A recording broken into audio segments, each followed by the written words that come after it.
Okay, guys, date today is the 24th January, Sunday.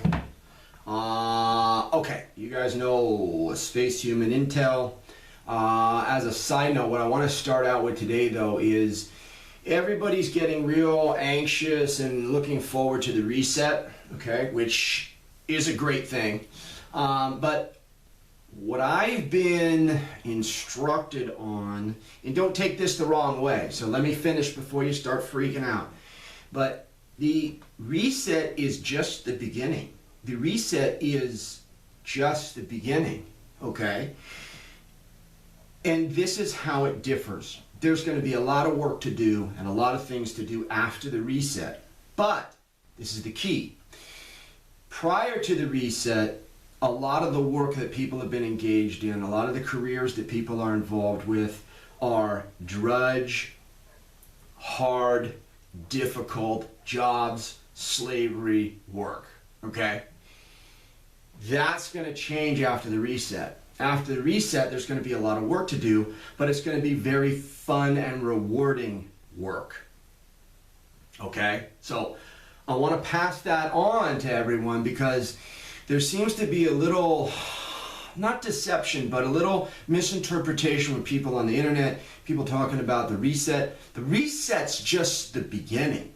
It's the beginning of the good times. It's the beginning of the fun. It's the beginning of, let's say, the party. But there's still going to be a lot of work to do to get people transitioned from the old system to the new system of the new ways, okay? But again, it's going to be fun work. All right, so take that into consideration as things progress because you guys are going to be more prepared for it with that in your brains. Okay, all right. Now let me get to this Space Human Intel. I haven't done any videos because, as I stated before, every time that there's either I go on a ship or I go into another, let's say, dimension, which I'll get into. This one was a little bit different. I was like in a dimensional transfer orb, I guess you could say. It was very odd, and it's taken me a while just to process what it was all about so I could collectively explain it, decipher it, and do a video on it, because there's a lot of sometimes gray area, and this is what I mean by that. Whenever you're on a ship, this is my experience, whenever I'm on a ship or I'm in a different reality with these beings, there's a process of remembering or not remembering. Sometimes the memories are patchy because there's some things that they don't want me to remember. So, and there's some things they do want me to remember. Like, there's been times when I've been on ships where I have very faint flash moments of memories where I just remember a little clip here and a little clip there and a little clip there, and then I'm back down, you know, on Earth. So that is also mixed in with all the information that they want to share. So sometimes it can get foggy and patchy in between, and sometimes it takes a little time for me to process everything. Okay. And basically what I was in this time was this orb, okay? It wasn't a ship, it was an orb. And from what I can gather, or what I've kind of ascertained, it was some type of plasmic discharge, but there was an orb around me, and then there was like a world would envelop in front of me. Like all of a sudden the charges on the plasmic orb, okay, and I'm inside of this, I can see out of it, but the charges around it, and probably extended, you know, arm's distance, maybe a little bit more around me, and I'm in this orb, and it would change frequency or change charge pulses, and then all of a sudden the world or the view that I had in front of me would completely change. Like it would go from Mars 4,000 years ago to Earth present day. Then the charges would the plasmic charges would change again, and I would be in like Rome when the Roman Empire was there. It's very, very odd. I don't even think that it was a space human technology. I think it bordered the realm when space humans evolve enough to turn into light beings. I think it was really, there was some type of technology that could allow for this plasmic orb to actually fuse itself and diffuse itself from the matter, antimatter particles that make up the whole universe. It was fused in together with the particles. And that's probably the best description that I can give, because the frequencies of this plasmic orb would change, and then all of a sudden I'd be in another location, on another planet, at another time. And what was inferred to me is that each planet at each time, each position on a planet, each position in the galaxy, and within each frame of time, meaning like 4000 AD to 4000 BC to 0 BC, they all have a vibrational electric magnetic signature. And if you can dial yourself in, which I was in that orb, if that orb can be dialed in to that magnetic pulse energy frequency, I immediately go to that space. It's almost like tuning a radio, okay, when you're turning the knob and the indicator is moving across 94, 95, 108, you know, wherever it is, and there's that static in between, but then you turn it right to the right level, and then you get a radio station. The radio station immediately is there.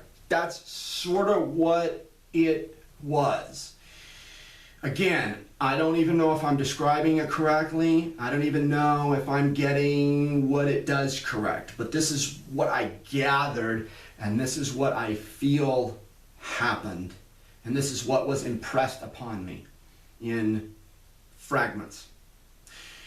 These individuals, these beings, do not go on a ship to go to Mars. Okay, they get in a plasmic bubble and they tune that plasmic bubble to the frequency of Mars, okay, at whatever time they want to inject their energy or be there at, and it's automatically around them.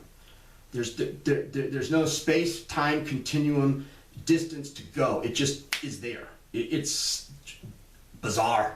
It's just very bizarre, and it takes, when I have to come back to this colder, denser reality called Earth, it takes me a little time to adjust. So, with that being said, as this plasmic orb is changing frequency and electrical charges, okay, the view in front of me would change. And the view in front of me was future Earth, this Earth, and what it would look like and what it would become.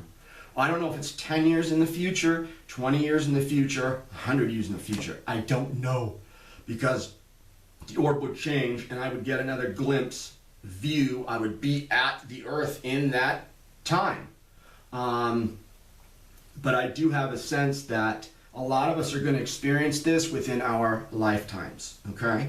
And part of this is to explain to you guys, after the reset happens, this is sort of where it's going, because the amount of change that's going to happen on this planet is so unconceivable that it's even difficult for me to get my mind wrapped around it.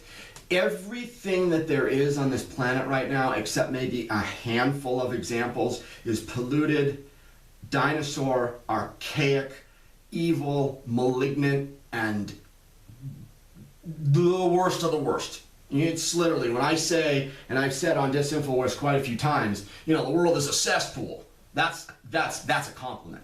And everybody's going to realize this as the world starts to change after the reset, and everyone starts to work in different ways and getting it back to what it needs to be. But it's going to be fun. So, okay, this is what I saw. First of all, there's going to be telepathic communications between man, human on this planet, and animals on a very broad scale. There's going to be a lot of that going on.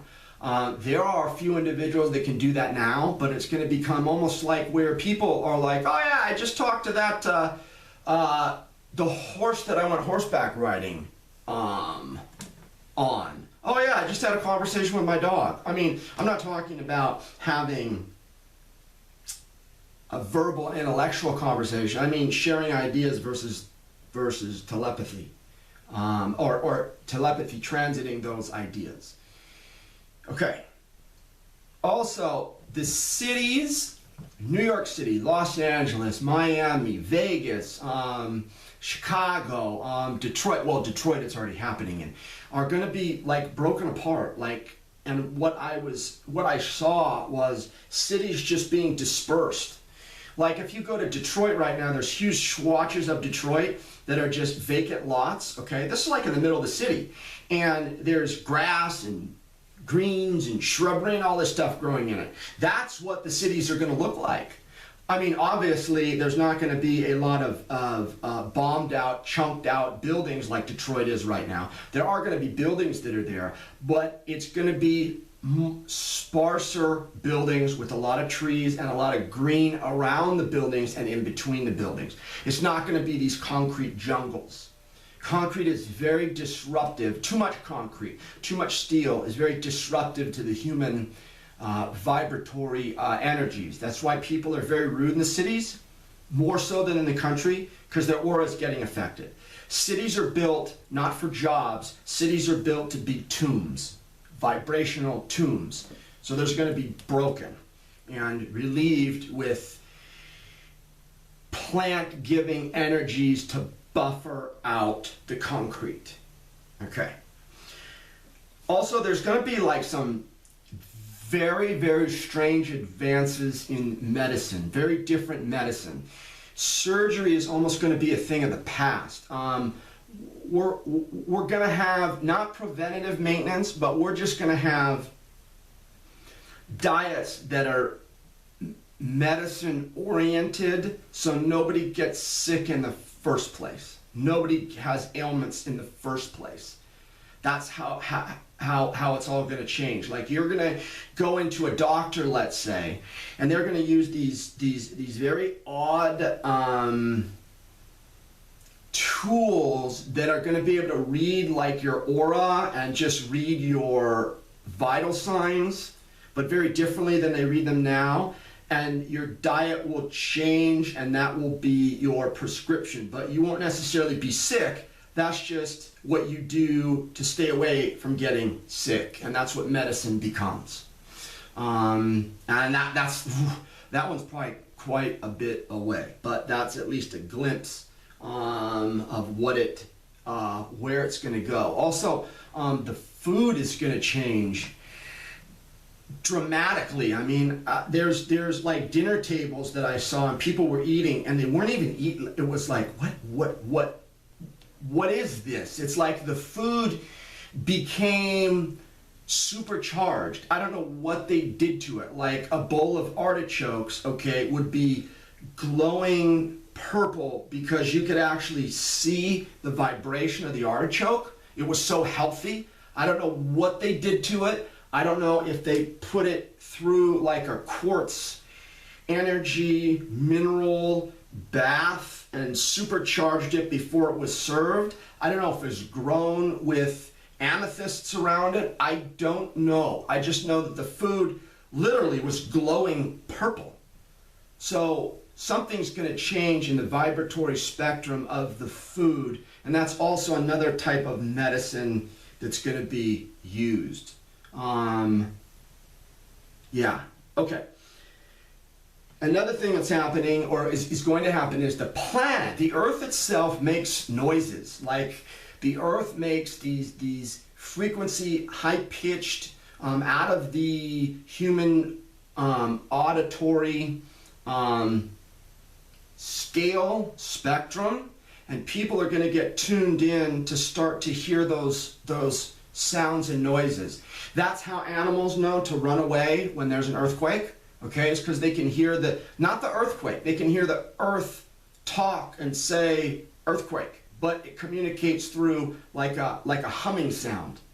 And that's how it communicates. So people are going to be able to hear these humming sounds, okay, from the earth and go, oh, we need to plant more trees over here because the earth, for whatever the earth needs it for, needs more trees over here. Oh, we need to thin these trees out because the earth wants that to be done. And people are going to hear these sounds. The closest thing that I can think of is that when you hear in the Bible about the trumpets, the sounding of trumpets, and some people on YouTube have captured like trumpet sounds on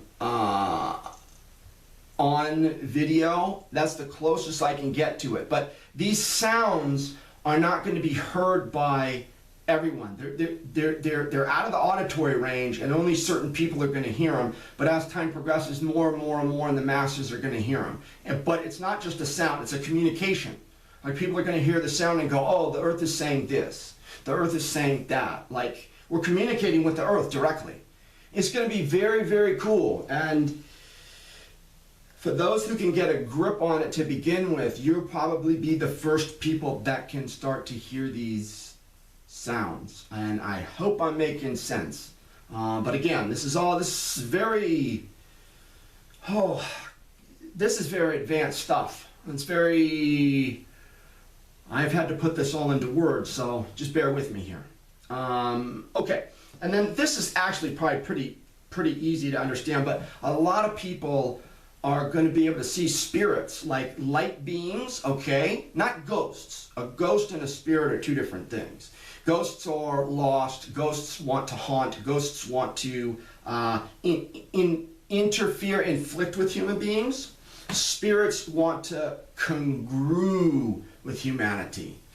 It's like, just like when Obi-Wan Kenobi comes back from the dead and talks to Luke, and he's glowing, you know, like that, just like that, and you'll be able to talk to people. Like, the dead will not be dead anymore, okay? Your grandparents, your parents won't be dead anymore. They'll just go on to another reality, but then from time to time, you'll actually be able to talk to them, like this Obi-Wan Kenobi, Luke Skywalker type thing. I mean, I don't mean to be cliche, and that's a little off the mark because their bodies actually don't look like Obi-Wan Kenobi. They instead of glowing from the outside, okay, as like an auric thing, they glow from the inside. So it's like a light bulb rather than a neon tube, okay? Okay, and that's what it is. So again, recap. I don't know if this is going to happen in 10 years, 5 years, 2 months, but for most of us, this is going to happen within our lifetimes, and probably sooner than later. The reset is just the beginning. Don't get alarmed by that statement. Don't get confused by that statement. Don't get intimidated by that statement, because all the work, all the production, all the things that you're going to engage in after the reset are fun. Okay? So work and everything is going to become fun. So don't worry about the work. Just know that the reset is just the beginning of the progressive steps in the planet's rapid evolution that will happen over its 4 billion year history. This next succession of time is going to be a very rapid change, rapid, not ascension, evolution, advancement, higher dimensional state. Okay? Don't think it's ascension. That's something completely different. Don't confuse that with what I'm saying to you. Use those words that I've used. And get ready, because, man, this is going to be, those fortunate enough to be alive right now and to witness this and to feel this and to go through this, it is one of the most miraculous things that could ever happen in the universe, okay? So, consider yourself, I myself included, consider ourselves very lucky to be here and be experiencing this, okay? So keep that in your mind, keep it in your thoughts, and keep it in your heart, okay? Yeah, 124 Sunday, huh? Oh, and you know, today after that video, this video, I'm having some beers, no doubt about it. You guys should too. Peace.